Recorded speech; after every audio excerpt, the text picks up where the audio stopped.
Ahora paso mis días en Asís, cuidando a Mateo, paseando por las calles de esta ciudad antigua que respira espiritualidad en cada piedra. Me he vuelto amigo del sacerdote local, quien ha tenido una paciencia infinita con mis preguntas torpes sobre fe y Dios y milagros. Asisto a misa, algo que nunca habría imaginado hacer 5 años atrás, y aunque todavía no entiendo todo, aunque mi mente científica sigue buscando explicaciones racionales, mi corazón ha aprendido a aceptar el misterio. He pensado mucho en Carlo en estos años, en cómo un chico de 15 años pudo saber lo que sabía, pudo ver lo que necesitaba ver, pudo ser el instrumento de una intervención divina tan perfectamente calibrada. He visitado su tumba en Asís, he rezado allí, aunque no estoy seguro de estar haciéndolo correctamente. Y agradezco por haber tenido el valor de entrar a mi habitación ese día, por haber arriesgado parecer loco para entregarme un mensaje que salvó mi vida en más formas de las que puedo contar.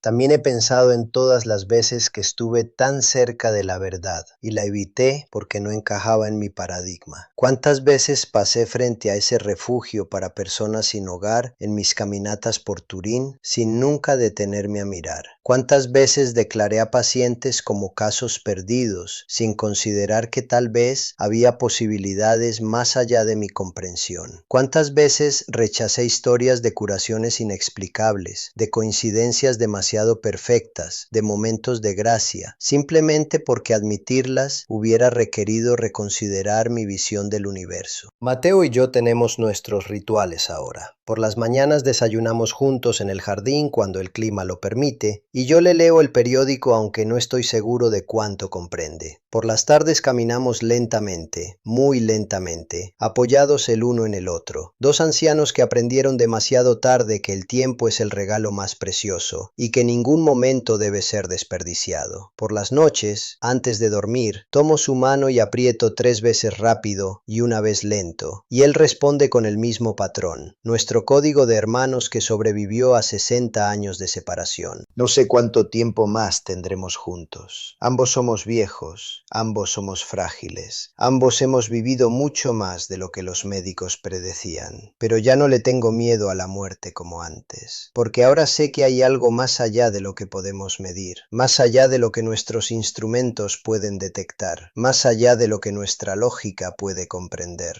Hay conexiones que trascienden el tiempo y el espacio, hay amores que la muerte no puede borrar, hay planes divinos que se despliegan en formas que nunca podríamos predecir. Si alguien me hubiera dicho hace 5 años que terminaría mis días como un creyente, cuidando a mi hermano gemelo resucitado en la ciudad de San Francisco de Asís, habría pensado que estaban delirando. Pero la vida, descubrí, tiene un sentido del drama y la ironía que ningún dramaturgo podría igualar. El cirujano que pasó décadas cortando cuerpos sin creer en el alma, ahora reza el rosario cada noche. El ateo militante ahora enciende velas frente a la imagen de un adolescente beato que usó internet como escalera al cielo. He vuelto a estudiar, pero ya no son textos de medicina los que leo. Ahora leo sobre teología, sobre filosofía, sobre los misterios de la fe. No como un académico buscando datos, sino como un peregrino buscando sentido. Y estoy descubriendo que hay una ciencia del alma, un tipo de conocimiento que no depende de microscopios ni de bisturís, sino de apertura y humildad y disposición a ser transformado. Mis antiguos colegas me han visitado ocasionalmente y puedo ver la confusión en sus ojos cuando me ven ahora. El doctor Bernardo Rossi, el escéptico inflexible, el hombre de ciencia pura, ahora habla de milagros y providencia, con la misma convicción con la que antes hablaba de anatomía y fisiología. Algunos piensan que he perdido la razón, que el cáncer o la edad finalmente afectaron mi cerebro. Otros son más amables. Atribuyen mi transformación a una crisis existencial comprensible ante la muerte inminente. Pero yo sé lo que sé.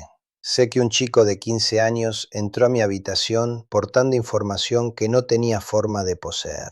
Sé que mi hermano, dado por muerto 60 años atrás, estaba en la habitación contigua esperándome. Sé que el olor a rosas llenó un cuarto donde no había flores. Sé que mi mano encontró la cicatriz gemela de la mía en el brazo de un hombre sin nombre. Sé que mi cáncer desapareció cuando todos los pronósticos decían que debería estar muerto. Sé todo esto con la misma certeza con la que sé mi propio nombre. Y sé que Carlo Acutis, ese chico extraordinario que convirtió los bits y bytes en puentes hacia el cielo, fue el instrumento de mi salvación. No solo me salvó de la eutanasia, me salvó de una vida entera construida sobre la premisa falsa de que solo existe lo que podemos tocar y medir. Me mostró que hay puertas escondidas en las paredes de nuestra realidad y que a veces Dios envía mensajeros inesperados para ayudarnos a encontrar esas puertas justo cuando más las necesitamos. He compartido esta historia con pocas personas porque sé cómo suena, sé que desafía la lógica, que requiere aceptar coincidencias demasiado perfectas, que demanda creer en intervenciones sobrenaturales en un mundo que prefiere explicaciones naturales. Pero la estoy compartiendo ahora porque he aprendido que hay personas por ahí, quizás tú que estás leyendo esto, que necesitan escuchar que no todo está perdido, que las puertas que creemos cerradas para siempre a veces se abren de formas que nunca imaginamos. Tal vez llevas tu propia culpa, tu propia pérdida, tu propio hermano metafórico que soltaste en medio del caos y has llorado durante años. Tal vez has construido tu propia armadura de escepticismo para protegerte del dolor de esperar.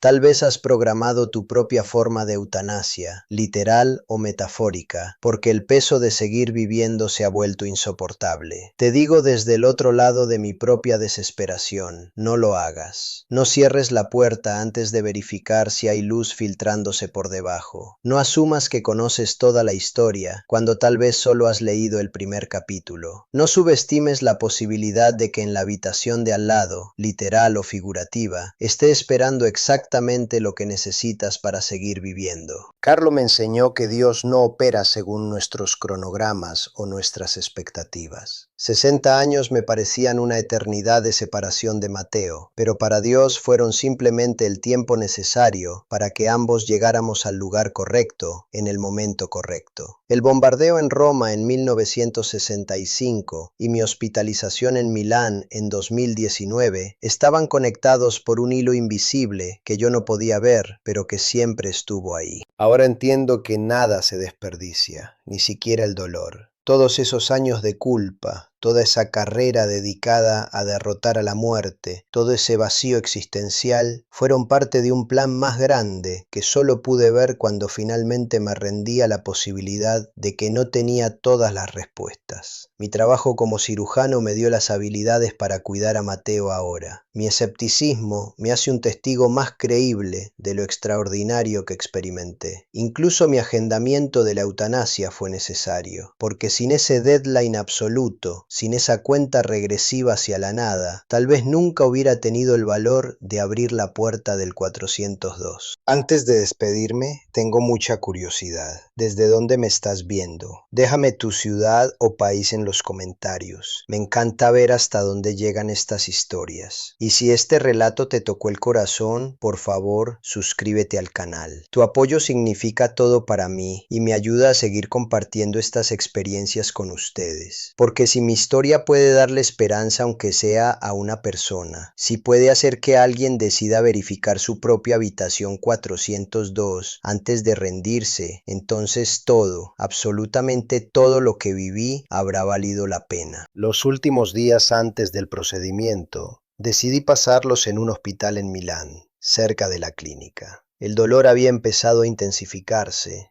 y necesitaba medicación más fuerte de la que podía manejar solo en mi apartamento. Me instalaron en una habitación privada, nada lujoso pero cómodo, con una ventana que daba a un jardín interior. Pasaba los días mirando por esa ventana, viendo a las enfermeras moverse de un lado a otro, escuchando los sonidos típicos de un hospital que me resultaban tan familiares. Era extraño estar del otro lado, ser el paciente en lugar del médico, pero había cierta paz en esa inversión de roles. Faltaban 24 horas exactas para mi cita con la muerte, cuando ocurrió algo que desafió toda mi comprensión del universo. Era tarde, cerca de las 8 de la noche, yo estaba solo en mi habitación, revisando algunos documentos por última vez, cuando la puerta se abrió. Asumí que era una enfermera viniendo a revisar mis signos vitales o traer mi medicación de la noche, pero en lugar de eso entró un chico joven, muy joven, tal vez 15 años. Llevaba una chaqueta de nylon algo gastada y cargaba un laptop bajo el brazo, lo cual me pareció extraño para un paciente o un visitante a esas horas. Tenía un rostro pálido, pero con una expresión de serenidad que raramente había visto en alguien tan joven. Sus ojos eran oscuros y profundos, del tipo de ojos que parecen contener mucha más experiencia de la que su edad sugeriría. Se detuvo en la puerta al verme.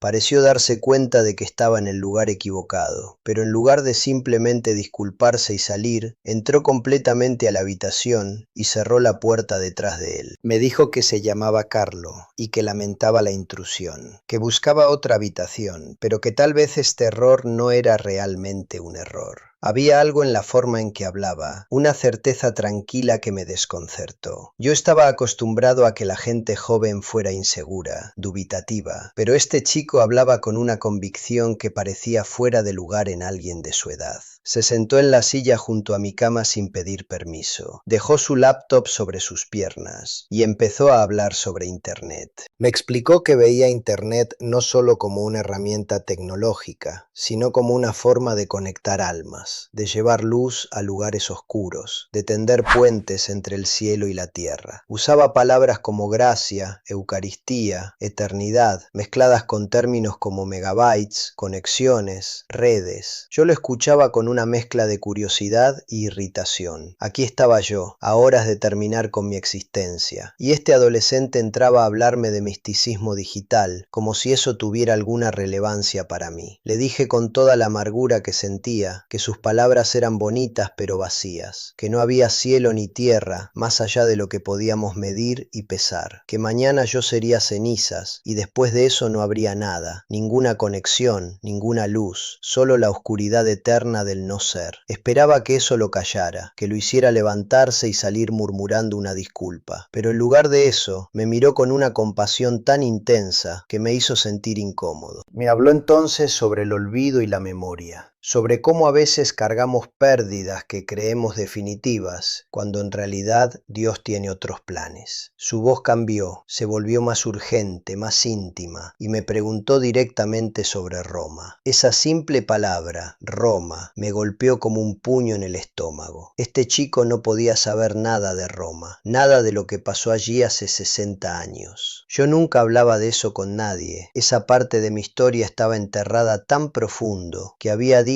en que yo mismo casi lograba olvidarla. Pero Carlos siguió hablando. Y con cada palabra que decía, mi incredulidad crecía, mezclada con un terror primitivo que no sabía que aún podía sentir. Me habló de una mano soltada, de escombros, de una culpa que me había acompañado toda la vida. Me habló de Mateo, pronunció el nombre de mi hermano con una ternura que me hizo sentir como si me estuvieran arrancando el corazón del pecho. Y luego, mirándome directo a los ojos, con esa intensidad que parecía penetrar hasta el fondo de mi alma, me dijo algo que hizo que todo mi mundo se detuviera. Me dijo que el hermano que yo lloraba, el hermano por el que había estado de luto durante 60 años, no estaba muerto. Me dijo que Mateo estaba vivo, que estaba cerca, tan cerca que podría tocarlo si tan solo tuviera el valor de buscar. Y luego agregó algo que sonó completamente imposible. Me dijo que mi hermano estaba exactamente en la habitación de al lado, en el cuarto 402, esperando sin saberlo a que yo lo encontrara. Mi primera reacción fue de rabia. Me pareció una crueldad inimaginable que este chico, quien quiera que fuera, viniera a torturarme en mis últimas horas con información que no podía ser cierta. Le grité que se fuera, que cómo se atrevía a jugar con el dolor de un moribundo, que esto era el acto más despreciable que había presenciado en toda mi vida. Estiré la mano hacia el botón de llamada para avisar a las enfermeras, dispuesto a denunciar esta intrusión perturbadora. Pero Carlo no se inmutó ante mi furia. Simplemente sonrió, una sonrisa triste y comprensiva que pareció iluminar toda su cara pálida. En ese momento tosió, una tos profunda y dolorosa que lo dobló sobre sí mismo, y pude ver en ese gesto toda la fragilidad de su cuerpo. Era un chico enfermo, eso quedaba claro, pero había en él una fortaleza espiritual que contrastaba dramáticamente con su debilidad física. Se puso de pie lentamente, recogió su laptop y antes de salir me dijo algo más. Me dijo que no tenía que creerle, que podía ignorar sus palabras y seguir con mi plan de morir mañana, pero que si había, aunque fuera una pequeña parte de mí que aún albergaba esperanza, aunque fuera del tamaño de una semilla de mostaza, debería ir a verificar por mí mismo. Me dijo que la puerta del 402 estaría abierta, que nadie me detendría, que la verdad estaba esperándome a solo unos pasos de distancia. Y luego, con esa misma sonrisa serena, salió de mi habitación dejándome solo con un torbellino de emociones que no había sentido en décadas. Pasé la noche más larga de mi vida. No pude dormir ni un minuto. Mi mente racional, esa que había sido mi brújula durante 82 años, me decía que todo esto era absurdo, que obviamente era una alucinación producida por los analgésicos, o tal vez un signo temprano de demencia. Mateo había muerto en Roma hace 60 años. Yo lo había visto desaparecer bajo los escombros con mis propios ojos de niño. La probabilidad de que hubiera sobrevivido y de alguna manera terminara en la habitación contigua a la mía 60 años después era astronómicamente imposible. Pero había otra parte de mí, una parte que creía muerta desde hace mucho tiempo, que susurraba preguntas incómodas. ¿Cómo había sabido Carlos sobre Roma? ¿Cómo había sabido el nombre de Mateo? ¿Cómo había sabido sobre la culpa que me carcomía por dentro? Yo no había compartido esa información con nadie en décadas. No estaba en ningún archivo médico. No había forma de que un adolescente desconocido pudiera saberlo. A menos que, y aquí mi mente científica se estrellaba contra un muro, a menos que realmente hubiera algo más allá de lo que yo podía explicar con mis paradigmas materialistas. Escuchaba los sonidos del hospital durante toda la noche y me di cuenta de que efectivamente había actividad constante en la habitación 402. Oía el pitido de monitores, pasos de enfermeras entrando y saliendo, el murmullo de voces bajas. Alguien estaba allí, eso era cierto, pero ¿quién? Me debatía entre el escepticismo y una esperanza tan dolorosa que prefería no sentirla, porque si Carlo estaba equivocado, si iba a verificar y encontraba a un completo extraño, eso sería como perder a Mateo otra vez, y no estaba seguro de poder soportar eso. Cuando amaneció, estaba exhausto, pero más despierto que nunca. Las enfermeras vinieron a traer mi desayuno, que apenas toqué. A través de la ventana vi que era un día gris, con nubes bajas que amenazaban lluvia. Perfecto, pensé con amargura. Incluso el clima se preparaba para mi despedida. Revisé el reloj constantemente, viendo las horas avanzar hacia las 10 de la mañana, la hora de mi cita final. Fue durante la ronda de la mañana que escuché a dos enfermeras hablando en el pasillo, justo afuera de mi puerta. No pretendía escuchar, pero sus voces eran lo suficientemente altas como para que me llegaran fragmentos de conversación. Hablaban sobre un paciente joven que había sido transferido de urgencia a otro hospital durante la noche. Un chico con leucemia fulminante que había empeorado súbitamente. Mencionaban que el chico había insistido en que no le hicieran transfusiones, que quería ofrecer su sufrimiento por el Papa y la Iglesia. Palabras que las enfermeras encontraban conmovedoras, pero desconcertantes en alguien tan joven. Sentí que se me helaba la sangre. Pregunté a una de las enfermeras sobre ese paciente y ella me confirmó que se trataba de un adolescente llamado Carlo, que había estado hospitalizado brevemente en este piso antes de ser trasladado a un centro más especializado en Monza. Me dijo que era un caso triste, un chico tan joven, con una enfermedad tan agresiva, pero que había algo especial en él, una paz que irradiaba, incluso en medio de su sufrimiento. Le pregunté si sabía más sobre él y me contó que algunos del personal decían que el chico pasaba horas documentando milagros eucarísticos en su computadora, que tenía una devoción poco común para alguien de su generación. Después de que la enfermera se fue, me quedé paralizado procesando esta información.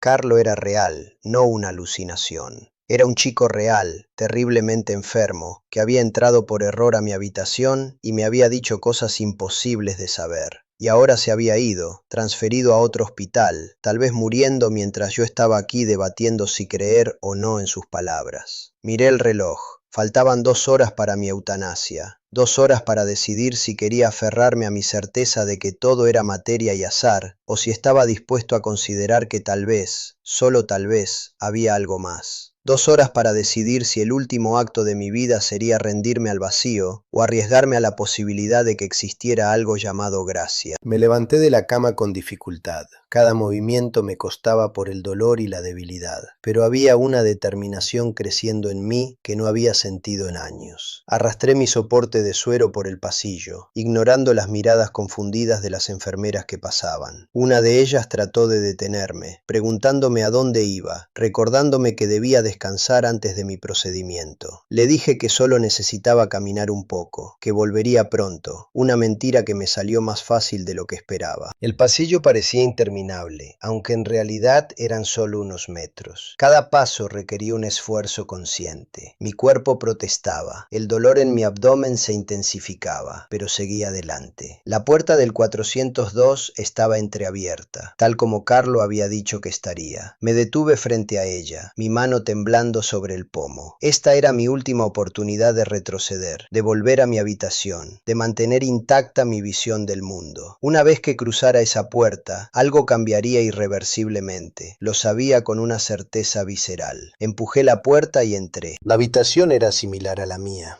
La misma configuración básica, la misma luz pálida filtrándose por una ventana. Pero en la cama había un hombre, un anciano conectado a varios monitores y máquinas. Su respiración era asistida por un ventilador, sus ojos estaban cerrados, su rostro inmóvil. Tenía una barba gris descuidada y el cabello blanco y ralo. A primera vista, podría haber sido cualquier anciano en estado crítico, de los muchos que había visto durante mi carrera. Me acerqué lentamente, mi corazón latiendo tan fuerte que podía sentirlo en mis oídos. En el pie de la cama había una carpeta médica, la abrí con manos temblorosas. El paciente estaba registrado como Juan Doe, nombre desconocido, un hombre de aproximadamente 80 años, que había sido encontrado en un refugio para personas sin hogar, en un estado vegetativo. No tenía identificación, no tenía familia conocida, no tenía historia médica, era nadie, un fantasma social que el sistema había recogido por compasión, pero que probablemente moriría sin que nadie supiera quién había sido. Miré su rostro más de cerca, buscando algo, cualquier cosa que pudiera confirmar o negar la imposible sugerencia de Carlo. Los años habían cambiado sus rasgos, la vida dura lo había marcado, pero había algo en la estructura de su cara, en la forma de su nariz, en el contorno de su mentón, que me resultaba perturbadoramente familiar.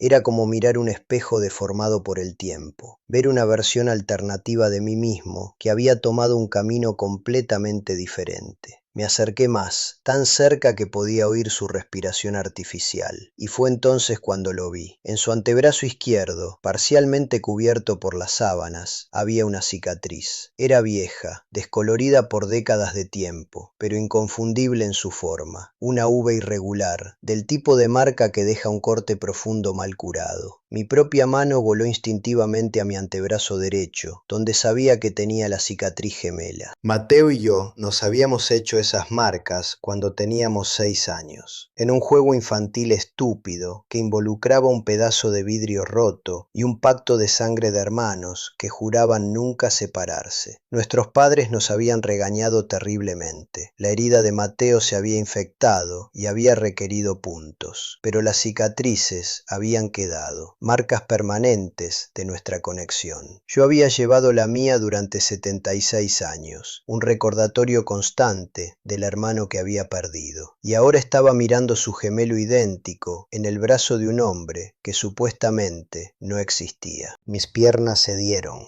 y tuve que agarrarme del borde de la cama para no caer. No era posible, seguía diciéndome mi mente racional. Había miles de formas en que alguien podría tener una cicatriz similar, pero incluso mientras lo pensaba, sabía que me estaba mintiendo a mí mismo. Esta no era una cicatriz similar, Era la cicatriz, la marca específica de ese día específico, en el lugar exacto donde sabía que estaría. En ese momento, algo extraordinario sucedió. El aire de la habitación pareció cambiar, volverse más denso, más cargado. Un olor intenso llenó el espacio, un perfume de rosas frescas tan potente que era casi abrumador. No había flores en la habitación, no había ninguna fuente obvia para ese aroma, pero estaba allí, innegable, envolvente. Y luego escuché un sonido que no tenía sentido, el tono distintivo de una notificación de computadora, el tipo de sonido que haría una laptop al recibir un mensaje. Pero no había ninguna computadora encendida en la habitación, ningún dispositivo electrónico, excepto los monitores médicos que emitían sus propios pitidos constantes. Mi mente científica buscaba explicaciones, alucinación olfativa, tal vez un problema con las tuberías del hospital que causaba el olor, tal vez un sonido que venía de otra habitación. Pero en el fondo sabía que estaba presenciando algo que desafiaba toda explicación racional, algo que me estaba forzando a reconsiderar cada premisa sobre la que había construido mi vida. Me incliné sobre el hombre en la cama, sobre este Juan Doe que llevaba la marca de mi hermano, y susurré un nombre que no había pronunciado en voz alta en décadas. Dije Mateo, suave como una oración, como una pregunta, como una súplica. Y entonces, como respondiendo a un llamado que había estado esperando por 60 años, el hombre abrió los ojos. Eran ojos oscuros, nublados por la edad y la enfermedad,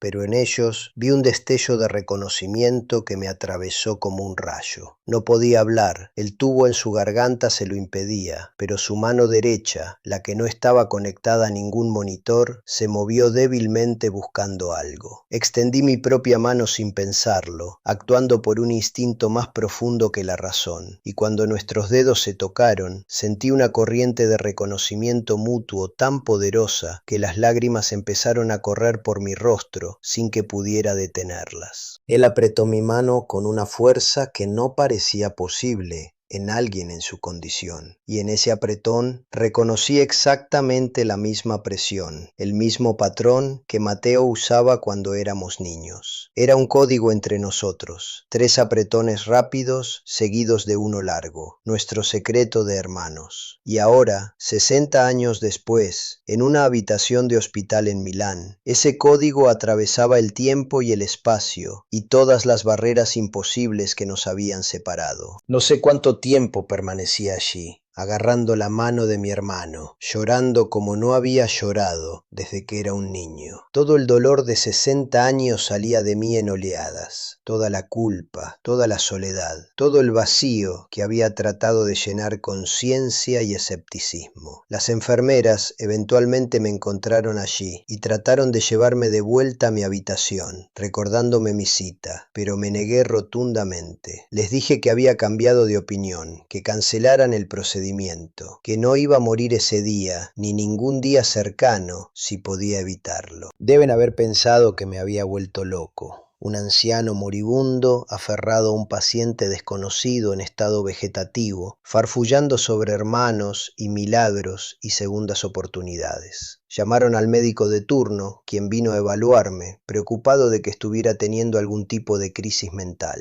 Le expliqué lo mejor que pude, le mostré las cicatrices idénticas, le conté sobre Roma y el bombardeo y los 60 años de búsqueda que nunca había hecho porque había asumido que la búsqueda no tenía sentido. El médico era escéptico, comprensiblemente. Señaló que las cicatrices podrían ser coincidencia, que el paciente Juan Doe no había mostrado signos de conciencia en semanas, que mi estado emocional era comprensiblemente frágil, dada mi situación. Pero yo no podía ser movido. Pedí que se hicieran pruebas de ADN, que se investigara más profundamente la historia del paciente, que se buscaran registros que pudieran confirmar o refutar mi afirmación. Los resultados tardaron días en llegar. Días durante los cuales me negué a dejar el hospital, instalándome en una silla junto a la cama de Mateo, hablándole constantemente, aunque no pudiera responderme. Le contaba sobre mi vida, sobre la carrera que había tenido, sobre los pacientes que había salvado y los que había perdido. Le contaba sobre nuestros padres, cómo había muerto nuestro padre y cómo nuestra madre se había apagado lentamente de tristeza. Le contaba sobre la culpa que había cargado, sobre cómo había soltado su mano y cómo ese momento había definido todo lo que vino después, y le pedía perdón, una y otra vez, por haberlo abandonado, por haber corrido, por no haber sido lo suficientemente valiente como para buscar entre los escombros, por haberlo dado por muerto durante 60 años. Le decía que si me daba una segunda oportunidad, si me permitía estar a su lado aunque fuera solo un poco más de tiempo, trataría de compensar cada minuto perdido. Cuando llegaron los resultados del ADN, confirmaron lo que mi corazón ya sabía. El paciente, Juan Doe, era efectivamente mi hermano gemelo, Matteo Rossi, desaparecido en Roma en 1965 y dado por muerto. ¿Cómo había sobrevivido al colapso del edificio? ¿Cómo había vivido los siguientes 60 años? ¿Por qué había terminado sin nombre y sin hogar en las calles de Milán? Todas esas eran preguntas que probablemente nunca tendríamos respuestas completas. Los médicos especulaban que el trauma del bombardeo podría haberle causado daño cerebral que resultó en amnesia, que tal vez había vagado por años sin saber quién era, sobreviviendo en los márgenes de la sociedad. Lo que importaba era que estaba vivo,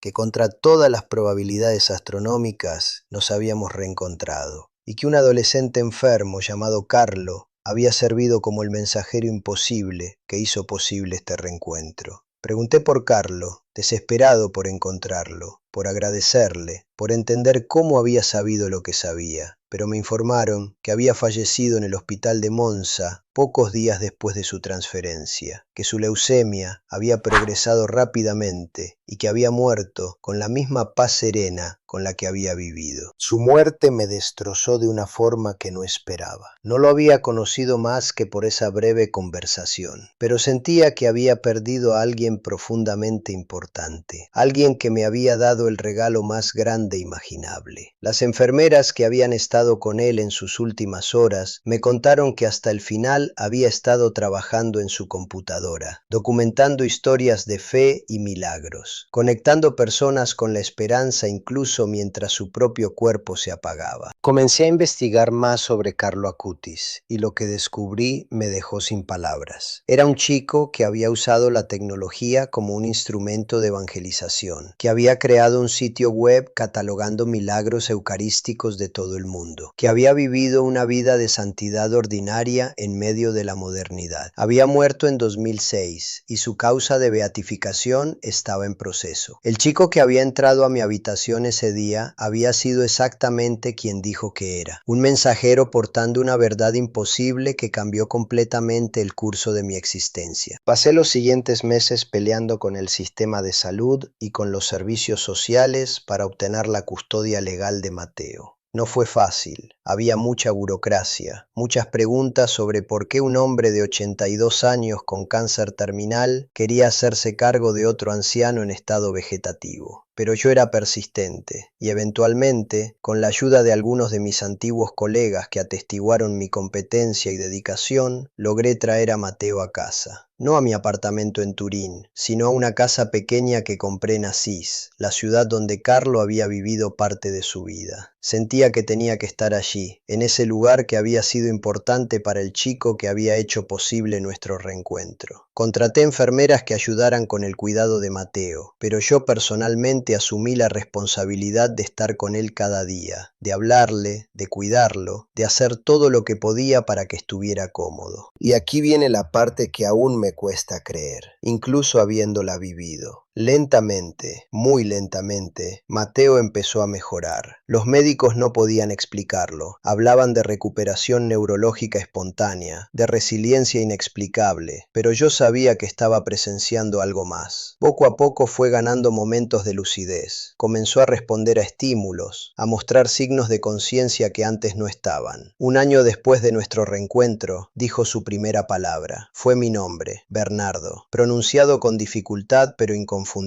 Lloré como un niño cuando lo escuché. Tomé su mano y le dije que estaba aquí, que nunca más lo dejaría, que teníamos tiempo para recuperar. Y aunque su recuperación ha sido parcial, aunque hay mucho de su memoria que se perdió para siempre en esos 60 años de vida olvidada, hemos construido algo nuevo juntos. Una relación de hermanos que no está basada en el pasado compartido, sino en el presente que estamos viviendo. Mi propio cáncer, contra todos los pronósticos, entró en una remisión inexplicable inexplicable. Los oncólogos que me siguen hablan de casos raros de regresión espontánea. Usan términos técnicos para describir lo que mi cuerpo está haciendo. Pero yo sé en el fondo de mi alma que lo que estoy experimentando es gracia. No la merecía, no la busqué, pero me fue dada de todas formas, junto con una segunda oportunidad que nunca imaginé posible. Hay cosas que uno carga toda la vida sin darse cuenta del peso real que tienen, hasta que ese peso está a punto de aplastarte por completo. Yo pasé 82 años arrastrando algo que nunca pude nombrar correctamente, algo que vivía en mis huesos como una enfermedad silenciosa. Y fue solo cuando decidí que ya no quería seguir cargándolo, que descubrí que todo este tiempo había estado equivocado sobre absolutamente todo. Me llamo Bernardo. Y hace 5 años estaba preparándome para morir. No de la forma en que la mayoría de la gente muere, dejando que la naturaleza siga su curso, sino de una manera controlada, clínica, definitiva. Había agendado mi eutanasia para un martes por la mañana en una clínica privada en Milán. Tenía todo arreglado, los papeles firmados, las despedidas hechas, aunque en realidad no había mucha gente de quien despedirme. Cuando vives como yo viví, las despedidas son breves, porque las conexiones también lo fueron. Durante décadas fui cirujano en Turín, uno bastante reconocido en mi campo. Pasé mi vida adulta cortando cuerpos, abriendo pechos, extirpando tumores, reemplazando válvulas. Me volví muy bueno en lo que hacía, tan bueno que otros médicos me llamaban para los casos complicados, esos en los que las probabilidades estaban en contra del paciente y necesitaban manos precisas y una mente fría. Yo tenía ambas cosas. Mis manos nunca temblaban, ni siquiera después de 12 horas en el quirófano, y mi mente era como una máquina de calcular probabilidades y riesgos. Para mí, el cuerpo humano era exactamente eso, una máquina extraordinariamente compleja, pero al fin y al cabo solo eso, una máquina. El corazón era una bomba hidráulica, los pulmones eran fuelles, el cerebro un computador biológico que procesaba señales eléctricas y químicas. Esta forma de ver las cosas me hacía excelente en mi trabajo, pero terrible en todo lo demás. Nunca me casé, nunca tuve hijos, nunca permití que nadie se acercara lo suficiente como para importarme realmente. Mis colegas me respetaban, pero no me querían. Mis pacientes agradecían mi habilidad, pero temían mi frialdad. Yo vivía en un apartamento pequeño lleno de libros de medicina y revistas científicas. Comía la mayoría de las noches solo frente al televisor, y los fines de semana caminaba por el parque sin hablar con nadie. Era una existencia vacía, lo sé, pero yo la había elegido conscientemente porque cualquier otra cosa requería creer en algo más allá de lo que podía ver bajo el microscopio, y yo había decidido hace mucho tiempo que eso era una ilusión peligrosa. El nihilismo no llegó de golpe a mi vida. Se instaló lentamente, como el moho en una pared húmeda. Empezó cuando era apenas un niño, en Roma, durante esos años terribles cuando la ciudad estaba convulsionada por disturbios civiles y manifestaciones que a veces terminaban en violencia. Yo tenía 7 años y un hermano gemelo que se llamaba Mateo. Éramos idénticos en todo, desde el remolino del cabello hasta la forma en que nos reíamos, y estábamos tan unidos que nuestros padres a veces nos llamaban como si fuéramos una sola persona. Mateo y yo no necesitábamos palabras para entendernos, nos bastaba una mirada para saber lo que el otro estaba pensando. Compartíamos todo, los juguetes, la ropa, los sueños, los miedos. Un día de octubre, nuestros padres nos habían llevado al centro de Roma para visitar a un tío que vivía cerca de Piazza Navona. El plan era simple, una visita familiar de tarde, pero ese día las calles estaban más tensas de lo normal. Había grupos de manifestantes moviéndose por todas partes, gritando consignas que yo no entendía, pero que sonaban llenas de rabia. Mis padres decidieron que era mejor regresar a casa, así que empezamos a caminar rápido hacia la estación de autobuses. Mateo y yo íbamos tomados de la mano como siempre, siguiendo a nuestros padres entre la multitud que crecía por momentos. Entonces empezaron los golpes, el sonido seco de algo explotando a lo lejos, luego más cerca. La gente comenzó a correr en todas direcciones, gritando, empujando. Mi padre nos gritó que nos apuráramos. Mi madre extendió los los brazos tratando de alcanzarnos. Yo sentí el pánico como una ola fría que me subía por las piernas. Mateo apretó mi mano con fuerza, sus ojos enormes de terror. Otro estallido, este mucho más cerca, y sentí el suelo temblar bajo mis pies. Mi padre gritó algo que no pude escuchar por el ruido, y en ese momento el instinto más primitivo se apoderó de mí. Solté la mano de Mateo y corrí hacia donde creía que estaban mis padres. Fue solo un segundo, tal vez dos, pero fue suficiente. Cuando me volteé para asegurarme de que Mateo venía detrás de mí, lo vi parado en medio de la calle, buscándome con los ojos llenos de lágrimas, y en ese preciso instante el edificio a su lado se desmoronó. No fue una explosión directa, fue el colapso de una estructura ya dañada que finalmente cedió por la vibración de las detonaciones. Vi la pared inclinarse, vi el polvo empezar a elevarse, y vi a mi hermano desaparecer bajo una montaña de escombros antes de que pudiera siquiera gritar su nombre. Lo que vino después fue un borrón de caos y horror. Mis padres me encontraron llorando histéricamente. Traté de explicarles dónde había visto a Mateo por última vez, pero para cuando logramos regresar a ese lugar ya no quedaba nada reconocible. Las autoridades acordonaron el área. Dijeron que era demasiado peligroso entrar. Buscaron durante días entre los escombros. Encontraron cuerpos, pero nunca encontraron a Mateo. Oficialmente quedó registrado como desaparecido y presunto muerto en el incidente. Mis padres nunca se recuperaron. Mi madre se volvió una sombra que apenas hablaba. Mi padre se refugió en el alcohol hasta que su hígado se rindió 10 años después. Y yo me convertí en el niño que había soltado la mano de su hermano en el momento más importante. La culpa se me metió en el alma como un parásito y nunca más salió. Me pasaba las noches despierto reviviendo ese segundo, imaginando qué hubiera pasado si no hubiera soltado su mano, si hubiera sido más valiente, si hubiera corrido más lento, si hubiera gritado su nombre antes. El dolor era tan intenso que eventualmente tuve que encontrar una forma de manejarlo, y la forma que encontré fue matar toda emoción, convertirme en alguien que simplemente no sentía nada demasiado profundo. Me sumergí en los estudios, en la ciencia, en todo lo que pudiera ser medido y comprobado. Si algo no podía ser demostrado empíricamente, entonces no existía, y eso incluía cosas como el alma, el más allá, Dios, el perdón, la redención. Me volví médico porque quería controlar la muerte,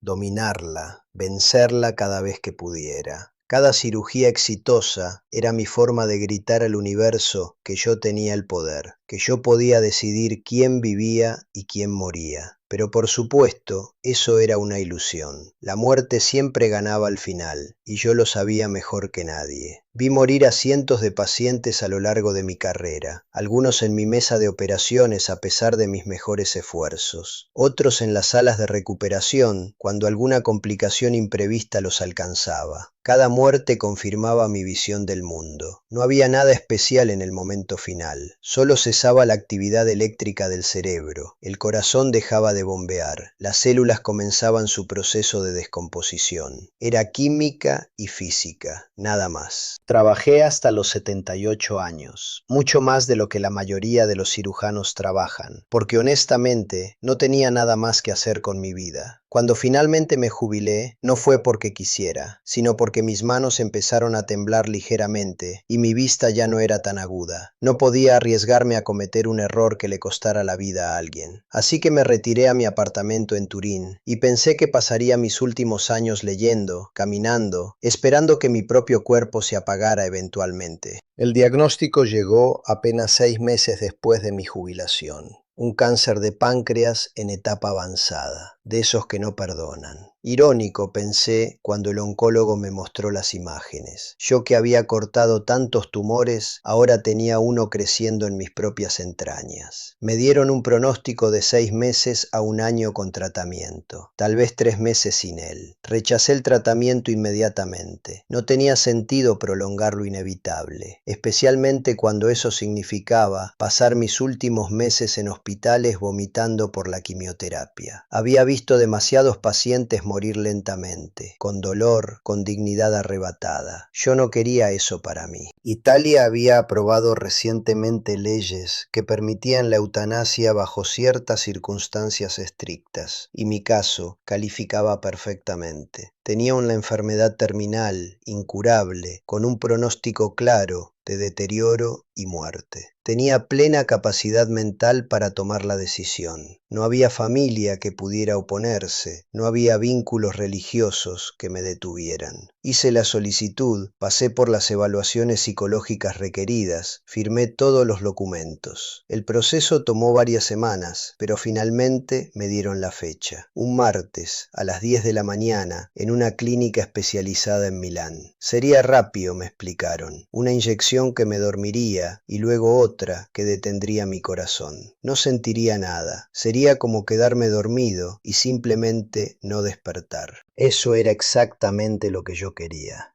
El nada absoluto, el silencio final, el fin de todo pensamiento y todo sentimiento. No tendría que cargar más la culpa por Mateo. No tendría que seguir existiendo en este mundo vacío que había construido alrededor de mi dolor. Me sentía casi aliviado mientras esperaba que llegara el día. Había puesto mis asuntos en orden, donado mi biblioteca médica a la universidad, dejado instrucciones de que mis escasas posesiones fueran vendidas y el dinero fuera a una fundación de investigación oncológica. No habría funeral, no habría lápida. Yo simplemente dejaría de existir, y el mundo seguiría girando sin notarlo.